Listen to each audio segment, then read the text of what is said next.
The locker slammed shut with a metallic clang, echoing through the empty high school hallway like a gunshot. Emily Chun, the new math teacher, barely 24 and still learning the ropes, stood frozen, her heart pounding as three seniors towered over her. Their laughter was sharp, slicing through the air as they shoved her again, her shoulder crashing into the cold steel of the lockers. "What's wrong, Miss Numbers?" one of them taunted, his voice dripping with mockery. "Can't calculate your way out of this one." For weeks, Emily had endured their taunts, their disruptions in class, their whispers that she was too young, too soft, too weak to handle them. But today, something inside her snapped, not in fear, but in resolve. Beneath her modest cardigan and glasses, hidden from the world, was a secret she'd carried since her teenage years, a black belt in judo, earned through sweat, tears, and a determination forged in her own painful past. This wasn't just about surviving the moment. It was about reclaiming her strength. Emily had always been small, the kind of person people underestimated. Growing up in a rough neighborhood, she'd been the target of bullies herself, kids who mocked her for her love of math, her quiet nature, her Chinese heritage. At 13, she'd stumbled into a judo dojo after school, seeking refuge from the taunts. The sensei, a stern but kind woman named Hannah, saw something in Emily, a spark of resilience buried under layers of self-doubt. Over years of training, Emily learned not just how to throw an opponent twice her size, but how to stand tall in a world that tried to push her down. By the time she was 18, she was a black belt, her confidence hard-won. But when she chose teaching over competing, she tucked that part of herself away, believing a classroom needed compassion, not combat. Now, standing in the hallway of Lincoln High, Emily faced a new kind of test. The school was tough, underfunded, with a reputation for chewing up young teachers.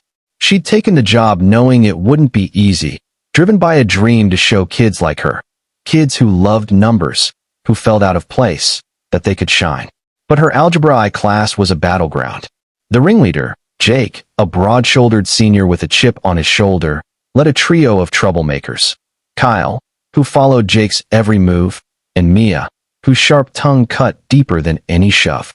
They'd made it their mission to break her, disrupting lessons with snide comments, hiding her whiteboard markers, and now, escalating to physical intimidation after school. Emily's hands trembled as Jake loomed closer, his smirk daring her to react. She could hear Hannah's voice in her mind. Judo is not about force. It's about using their strength against them. Her eyes flicked to the hallway, empty except for a janitor in the distance, too far to help. She took a deep breath, steadying herself. "Jake," she said, her voice calm but firm, "you don't want to do this." He laughed, shoving her again, harder this time. That was his mistake. In one fluid motion, Emily pivoted, grabbing Jake's wrist and using his momentum to flip him over her hip. He hit the ground with a thud, shock replacing his smirk. Kyle lunged next, but Emily sidestepped, redirecting his charge into the lockers. Mia hesitated, her bravado faltering as Emily stood tall, her stance radiating a quiet power. "Enough," Emily said, her voice cutting through the stunned silence. The janitor, now closer, shouted for them to stop, but the fight was already over. Jake scrambled to his feet, red-faced, muttering threats as he and his friends retreated. The incident spread like wildfire. By the next morning, whispers filled the halls. "Did you hear about Miss Chin?" She flipped Jake like he was nothing. Students stared at her with a mix of awe and fear as she walked into class. But Emily didn't feel victorious. She felt exposed, her carefully guarded secret now a spectacle. Worse, she worried she'd crossed a line. Would the school see her as a hero or a liability? Principal Harris called her into his office that afternoon, his face unreadable. "Emily," he said, "what happened yesterday was unprecedented. But I've got reports from the janitor and security footage. You acted in self-defense. Still, we need to address this with the students and their parents." The fallout was messy.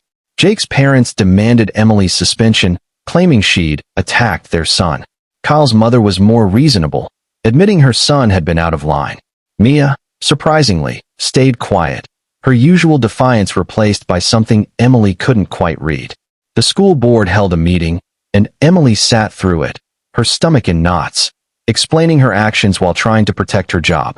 She spoke of her judo training, how it was about discipline, not violence, and how she'd only used it to protect herself. The board ruled in her favor, but the incident left a mark. Some parents saw her as a hero. Others whispered she was too dangerous to teach. In the classroom, the dynamic shifted. Jake and his crew stopped their antics, but the tension lingered. Emily knew she couldn't just move on. She had to address the root of the problem.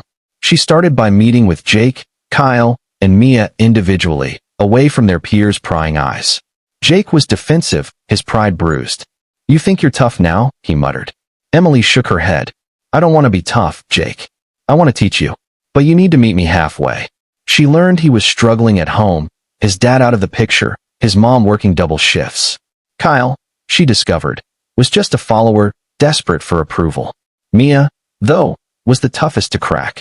She'd been lashing out since her parents' divorce, feeling invisible unless she was causing trouble. Emily faced her own challenges too. The incident had shaken her confidence, making her question if she was cut out for teaching. She'd always believed in connecting with students through kindness, but now she wondered if she'd been naive. Late nights, she'd call her old sensei, Hannah, who reminded her, "Strength isn't just physical, Emily. You've got to show them who you are, not just what you can do." Inspired, Emily decided to take a risk. She introduced a new unit in her class, math and momentum. Using judo principles, she taught her students how math applied to balance, force, and motion.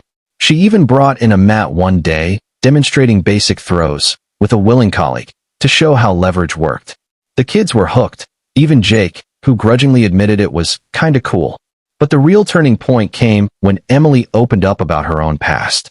In a quiet moment after class, she shared her story with her students, how she'd been bullied, how judo gave her confidence, how she chose teaching to help kids like them find their own strength. Mia lingered after, her eyes downcast. "I didn't know," she mumbled. "I thought you were just weak." Emily smiled softly. "We're all stronger than we look, Mia. You just have to find it." That conversation marked a shift.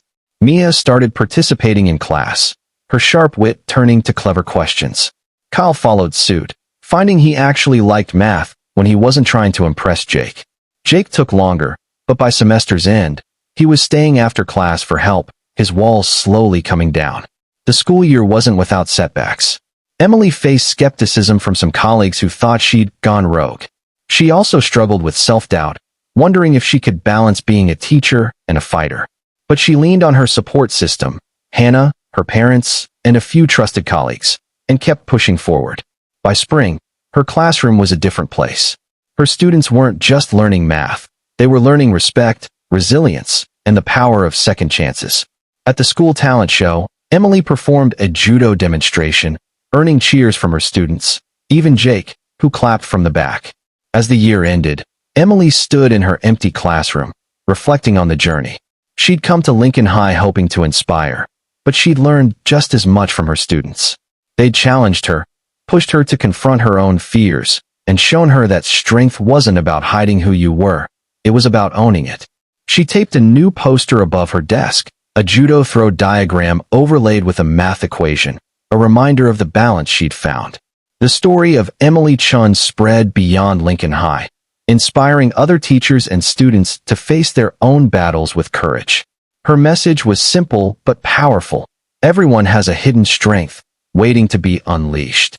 It's not about fighting back with fists, but with heart, with understanding, and with the belief that even the toughest challenges can be overcome.